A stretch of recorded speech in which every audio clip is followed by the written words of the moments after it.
युवा तू देश की शान, तू अपनी शक्ति को पहचान। युवा तू देश की शान, तू अपनी शक्ति को। So today the sun may not be shining so bright, but it's one of the brightest days for our country. Do you know why? Today is the celebration of energy, the celebration of vigor, the celebration of potential, the celebration of creativity.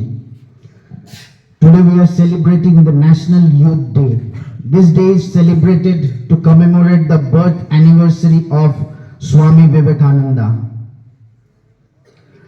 Swami Vivekananda was born on 12 January 1863. Yesterday I was going through his life कि उन्होंने क्या क्या achieve किया है, क्या क्या कब उन्होंने कौन सा साल में वो कहाँ गए थे। तो मैंने देखा कि उनका जो अचीवमेंट्स है उनको बताने के लिए it needs a lot of time. At least 2-3 घंटा अगर हम बैठेंगे तो we can talk about his achievements. तो उनका जो इंट्रोडक्शन है it has to be very dramatic, but as we know God needs no introduction. तो इतने बड़े बड़े लोगों को, लेकिन मैं कुछ उनके लाइफ के कुछ इंपॉर्टेंट कंट्रीब्यूशंस को बताऊंगा। I will give light to some of the important contributions of his life that he has given. पहला तो हम देखेंगे कि वो एक मॉन्क कब बने। मॉन्क बनने से पहले उनका ऑलरेडी बहुत सारे अचीवमेंट्स था। तो उन्होंने 20 साल की उम्र में बहुत कुछ कर चुके थे वो। लेकिन वो मॉन्क कब बने, तो एक जब वो बीए कर रहे थे अपना प्रेसिडेंसी कॉलेज से कलकत्ता में, तब उनका एक इंग्लिश का चैप्टर था द एक्सकर्शन, जो उनके प्रोफेसर पढ़ा रहे थे। प्रोफेसर थे वॉरेन हेस्टी। तो उस चैप्टर में द एक्सकर्शन, उस चैप्टर में एक वर्ड था ट्रांस। तो प्रोफेसर ने कोशिश किया एक्सप्लेन करने का कि ट्रांस का मतलब क्या होता है, what is the meaning of trans. लेकिन स्टूडेंट्स समझ नहीं पाए। तो प्रोफेसर ने कहा तुम लोग एक काम करो, एक बार जाके रामकृष्ण से मिलो, तब तुम लोग को समझ में आएगा कि ट्रांस का मतलब क्या है। तब रामकृष्ण एक लेक्चर दे रहे थे, एक घर में एक स्पिरिचुअल लेक्चर दे रहे थे।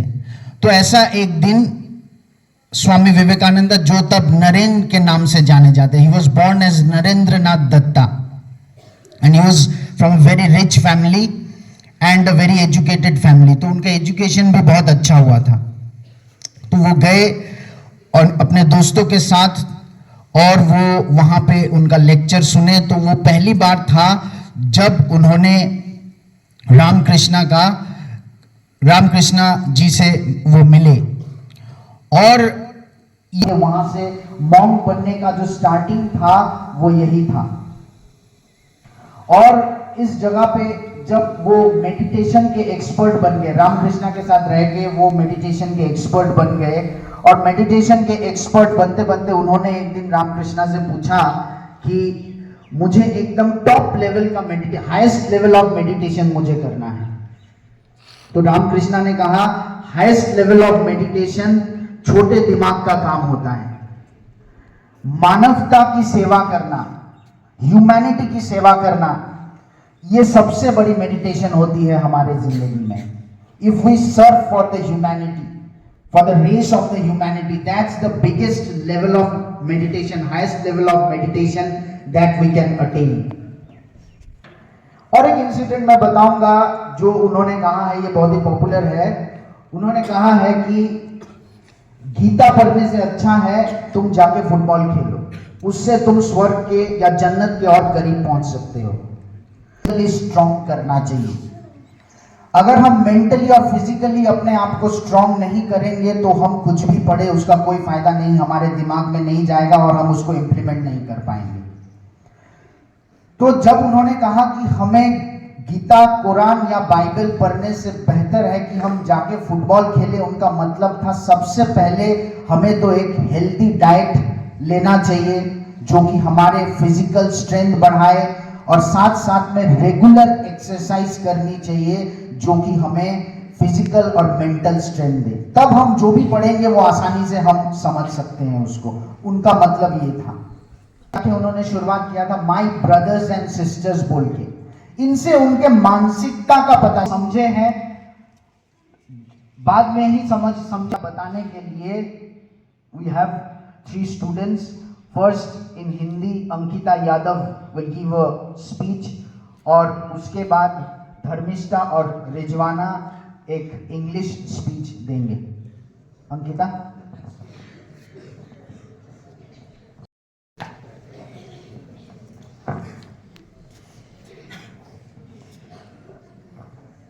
आदरणीय प्रधानाध्यक्ष महोदय, सम्मानित शिक्षकगण और मेरे प्यारे भाइयों बहनों, मैं अंकिता आज युवा दिवस पर विवेकानंद जी को लेकर अपने विचार साझा करूंगी।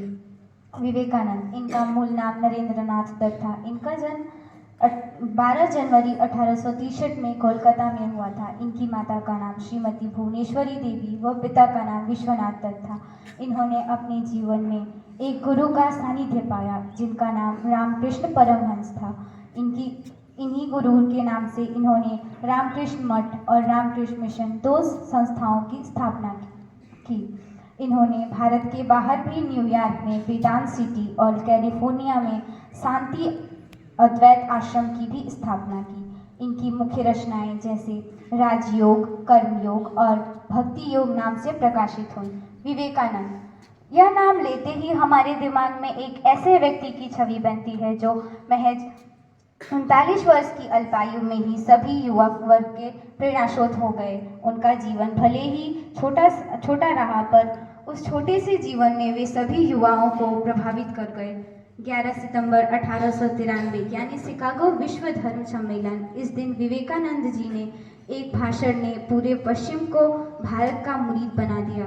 मात्र 30 वर्ष की आयु में ही इस सम्मेलन में उनके शुरुआती शब्दों को सुनकर वहां बैठे 7,000 लोगों ने 2.5 मिनट तक मंत्र मुग्ध होकर तालियां बजाई थी।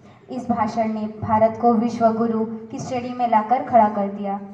शिकागो धर्म सम्मेलन के भाषण को दुनिया के सर्वश्रेष्ठ व्याख्यानों में से एक माना जाता है। वैसे तो विवेकानंद जी ने बहुत से भाषण दिए, उनके कुछ भाषण छात्र जीवन से संबंधित रहे।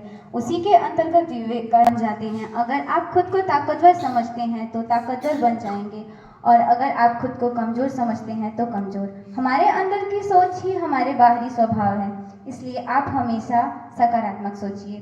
फर्क इससे नहीं पड़ता कि आप क्या हो और कैसे दिखते हो, फर्क इससे पड़ता है कि आप क्या कर सकते हो। इसलिए आप हमेशा बाहरी दिखावे से बचिए। आप कभी मत सोचिए कि मैं यह नहीं कर सकता, क्योंकि आप अनंत हैं। आपकी सभी शक्तियां आपके भीतर हैं और आप कुछ भी कर सकते हैं। आप अपनी शक्तियों को पहचानिए, दुनिया आपके उदाहरण से बदलेगी, इसलिए आप हमेशा उदाहरण बनिए। विवेकानंद जी ने ये भी कहा था, जीवन में एक लक्ष्य जरूर बना लीजिए और लक्ष्य को ही अपना जीवन बना लीजिए। उसके बारे में सोचिए, उसके सपने देखिए, बाकी सभी विचारों को किनारे रख दीजिए। यही सफल होने का एकमात्र तरीका है। अन्यथा एक समय में केवल एक काम कीजिए और ऐसा करते समय आप पूरा मन उस काम में लगा दीजिए, फिर देखिएगा आपका कार्य।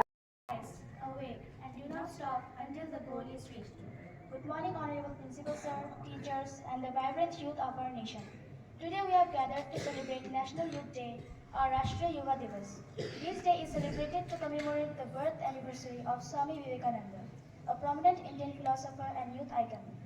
On this day, we strive to inspire our youth, as youths not only embodies the spirit of change, but also innovation and resilience. Swami Vivekananda had always empathized on the potential of the youth in shaping the future of our society. So as the youth of this nation, it is our responsibility to carry forward his vision of a strong, capable and forward-thinking India. We are the driving force for change, progress and innovation, and it is our duty to embrace education and hard work in order to build a brighter future not just for ourselves but for the entire nation. We must strive to build a future where every young mind is empowered with knowledge, values, and a sense of responsibilities. On this National Youth Day, let us commit to nurturing an environment that fosters innovation, inclusivity, and compassion. Let us embrace our journey with passion and curiosity. The challenges that we face are not roadblocks, but stepping stones, guiding us toward growth and resilience. Remember, success is not defined by the absence of failure, but by the ability to rise after each fail. In a day when you don't come across any problem, you can be a unique thread weaving together. The story of our collective future, we all possesses an incredible power, the power to dream, to persevere, and to change the world. In a world filled with uncertainties, let us be the architects of our destiny. Let us seize opportunities, no matter how daunting, for they are gateways to self-discovery and accomplishment.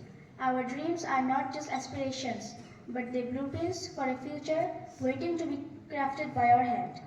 Let kindness be our compass, and let's cultivate empathy and understanding, for in unity lies strength.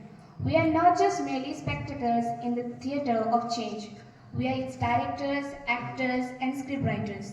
So we must embrace our responsibilities in order to make a positive impact. Our actions today lay the foundation for a brighter tomorrow.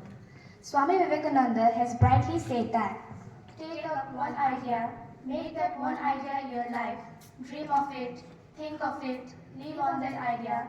Let the brain, the body, muscles, nerves, every part of your body be full of that idea, and just leave every other idea alone. This is the way to success. We must believe in our abilities, trust in our resilience, and must never underestimate the power of our voice. The world is ready for the mark we are destined to leave. Let us be the change that we wish to see in the world, and let us stand up, be bold, be strong, take the whole responsibility on our shoulders, and know that we are the creators of our own destiny. Now we are going to share some stories about some inspirational youths of India. Geetanjali Rao, a teenage innovator and scientist who gained fame for inventing a device to detect lead in drinking water. Shubham Banerjee, at the age of 13, he developed a lost braille printer, making braille printing more affordable and accessible for the visually impaired. Malavat Purna, she became the youngest woman to reach the summit of Mount Everest at the age of 13.